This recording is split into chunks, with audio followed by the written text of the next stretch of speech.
Olá, sétimo ano. Tudo bem com vocês? Vamos dar sequência às nossas aulas, falando hoje sobre a Contra-Reforma, que foi a reação da Igreja Católica frente ao movimento protestante, ok? Então vamos lá. O contexto é a própria Reforma Protestante, a Reforma iniciada por Lutero, que questionou alguns dogmas da Igreja, como a compra do perdão, né, como as indulgências, né, e desenvolveu suas famosas teses, aí, a 95 teses, contra a Igreja Católica, né, não propriamente a Igreja, mas contra as práticas, algumas práticas da Igreja Católica, que Martinho Lutero julgava que estavam erradas diante da Bíblia. A outra reforma, né, a reforma calvinista, iniciada por João Calvino, né, que pegou ali as ideias do Lutero, mas teve as suas adaptações ali, né, ele propôs a chamada tese da predestinação, onde as pessoas que seriam salvas já eram predestinadas por Deus, e também Calvino foi a favor, né, foi favorável aí ao lucro, tá, o que a Igreja Católica condenava, e essa questão dos calvinistas, né, a questão do lucro, teve uma grande adesão por parte da burguesia que queria ali manter, né, os seus lucros com as vendas, né, e continuar aí prosperando cada vez mais. E por fim a Igreja Anglicana, que foi a Igreja da Inglaterra, né, a reforma iniciada pelo rei Henrique VIII, através do ato de supremacia no ano de 1534, no qual Henrique VIII, né, o rei da Inglaterra, se tornava ali o próprio chefe da igreja, e houve ali um rompimento com a Igreja Católica. Henrique VIII confiscou aí alguns bens, terras da Igreja Católica na Inglaterra, devido a toda aquela confusão de que Henrique VIII queria se separar, né, da sua esposa e se casar novamente com Ana Bolena. O Papa não deixou, né, não permitiu, e Henrique VIII, a partir dali, iniciou a religião anglicana, a Igreja da Inglaterra, que tem ali como líder, né, o próprio rei da Inglaterra. Ok? Então vamos entrar na Contra-Reforma. Definição: conjunto de medidas tomadas pela Igreja Católica com o surgimento das religiões protestantes.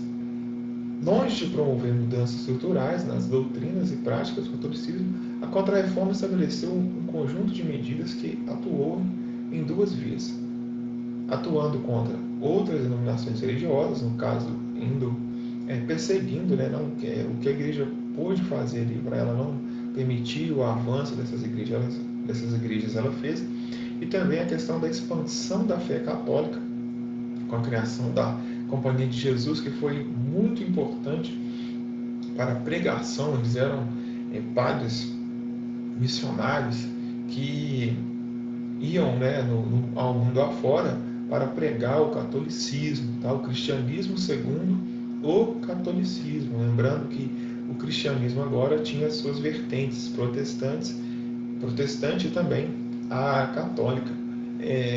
Então, pessoal, essa reação da Igreja Católica era para não perder o número de fiéis. A Igreja Protestante estava surgiu com força, foi ganhando terreno, tá? E a Igreja tinha que tomar uma posição, pois a Igreja Católica, lembrando, ela se desenvolveu num contexto da Idade Média, né, onde só tinha ela ali como uma igreja cristã de fato. Então, tudo que a Igreja Católica falava, as pessoas tinham que acatar, né? Senão, elas seriam levadas a castigos, até porque a Bíblia e o culto, né, como eram em latim, isso facilitava ali o não questionamento das pessoas. Tá? A partir da Idade Moderna, né, foi quando surgiu a Reforma Protestante. A Igreja Católica, ela se viu em um outro momento da história, em um outro momento da humanidade. Então não era mais a Idade Média, era a Idade Moderna, o Renascimento, o humanismo, onde as pessoas tinham a valorização do homem ali, né, como nós já estudamos nas aulas passadas. Então, a Igreja precisava ali atualizar, né, ela precisava ali adequar a Igreja Católica à realidade da Idade Moderna. Então, para isso, a Igreja Católica, ela reagiu, né, com a Contra-Reforma. Nós vamos falar um pouco mais à frente sobre o Concílio de Trento, né, Mas, reforçando aqui essa parte, principalmente a questão dos jesuítas, né, Portugal e Espanha eram países católicos. E esses países, quando colonizaram a América e também a África, né, algumas partes da África, a Igreja Católica achou ali, encontrou ali um lugar perfeito para catequizar os indígenas. Né? Então, esse foi um papel fundamental que a Ordem dos Jesuítas realizaram aqui no Brasil, não só no Brasil, como na América Latina e também na África. Resultado disso, o Brasil e também grande parte da América, né, principalmente a América Latina, são países que ainda predominam a religião católica. Tá bom, pessoal? Então vamos lá, seguindo. Então, falando um pouco sobre o Concílio de Trento. O Concílio de Trento foi realizado entre os anos de 1545 a 1563. Ele organizou foi organizado entre esses anos, né? E foi aí uma reunião dos líderes da igreja, tá? Para reafirmar ali o que eles diziam ser um novo rumo para a Igreja Católica. Como disse anteriormente, a Igreja Católica precisava se adequar à nova realidade. Para isso, ela criou, né, ou decretou ali nesse concílio, né, concordou que a fé era necessária à salvação, mas reafirmou a importância das boas obras e dos 7 sacramentos, como Eucaristia, batismo, crisma, confissão, casamento, ordenação, unção dos enfermos. No caso aqui, nesse primeiro, é importante ressaltar como que Lutero dizia que a salvação pela fé, né? Somente a fé salva. Ela disse que a fé salva, mas também reafirmou a importância das boas obras.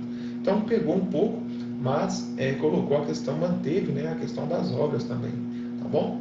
Reafirmou a Bíblia como verdadeira fonte de fé cristã, sendo a igreja detentora do direito exclusivo de interpretar as Sagradas Escrituras. E aqui já não houve mudança. A igreja ela ainda reafirmou aqui que somente a igreja tinha um exclusivo, a exclusividade de interpretar as Sagradas Escrituras. Se cada um criar a sua própria interpretação da Bíblia, segundo a igreja na época, isso levaria à criação de heresias, tá bom? O que fugia aí do que a igreja ensinava. Reiterou a infalibilidade do Papa, né? A confiança, o Papa ali como sendo o sucessor mesmo de São Pedro, tá? Enfim. Aí teve a proibição da venda de indulgências, aqui já foi um resultado aí da reforma de Lutero, tá bom? Então aqui não tinha mais a compra, a venda de indulgências. Instituiu o índice de livros proibidos, né? O index, que determinou que e também determinou que cada bispo instalasse em sua diocese um seminário teológico para preparação dos padres. Então tinha ali uma escola de preparação dos padres. Lembra que Lutero surgiu, começou a falar, começou a pregar e conseguiu ganhar muitas pessoas? Então os padres precisavam ser mais preparados até para reagir contra os protestantes. Aqui cabe ressaltar sobre essa questão dos livros proibidos. A igreja queimava livros que ela julgava falar contra a igreja, sobre a ação da igreja, sobre a importância da igreja. Tá? Tudo que questionava, a igreja chegou a proibir para que as pessoas não lessem, né? No caso aqui, os católicos. Tá? E a Inquisição, ela manteve a Inquisição, tá? Como fonte de vigilância e também de repressão. Tá? As pessoas que eram condenadas à Inquisição poderiam ser presas temporariamente ou prisão perpétua ou até mortas, tá? Então, esses são os mecanismos aí de controle ou de dominação que a igreja exercia sobre as pessoas para não perder o terreno aí para os protestantes. Então, os reflexos da reforma protestante e também da contra-reforma. Um episódio muito famoso, né, e trágico ocorreu no dia 24 de agosto de 1572 em Paris, a chamada Noite de São Bartolomeu, que foi um sangrento episódio, né, ocorrido aí na França. Os alvos dos ataques eram os protestantes, que eram chamados na França de huguenotes, tá? Lá na Escócia, presbiterianos, né? Na Inglaterra, puritanos, tá? Então, na França eram chamados de huguenotes. Milhares de pessoas morreram naquela noite, quando se comemorava o dia de São Bartolomeu. Aí, por trás das atrocidades, quem foi o mandante, aí, né, os organizadores desses assassinatos, aí, dessas mortes, foi a Catarina de Médici, tá? Era uma das famílias mais importantes ali da Europa, e ela estava por trás aí desses ataques aos protestantes. Mas foi assinado mais adiante, né, no ano de 1598, o Edito de Nantes, que dava permissão de culto, concedia liberdade de culto aos huguenotes, tá? E também a tolerância religiosa, ok? Para finalizar, pessoal, a arte barroca foi também um instrumento utilizado pela Igreja Católica, tá?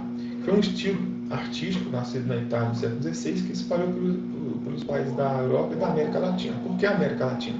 Onde eram colonizados os países latino-americanos por Espanha e Portugal. Então tinha a missão de resgatar as ideias teocêntricas e conter a reforma protestante. O barroco foi marcado pela estética, tá? E sua estética extravagante, sua arte possuía um requinte caracterizado pelo excesso de ornamentos, representação do divino, tá? A construção de igrejas grandiosas, repletas de ouro, né? Como é o caso dessa igreja de Nossa Senhora do Carmo, que fica na cidade de Ouro Preto, tá? Aqui em Minas Gerais. Tá? Isso tudo representou a imposição da Igreja Católica sobre os fiéis, né, para mostrar aí que ela estava ali presente, não estava querendo perder aí terreno, perder fiéis aí para as igrejas protestantes, ok? Então, pessoal, essa foi a aula de Contra-Reforma. Até a próxima aula.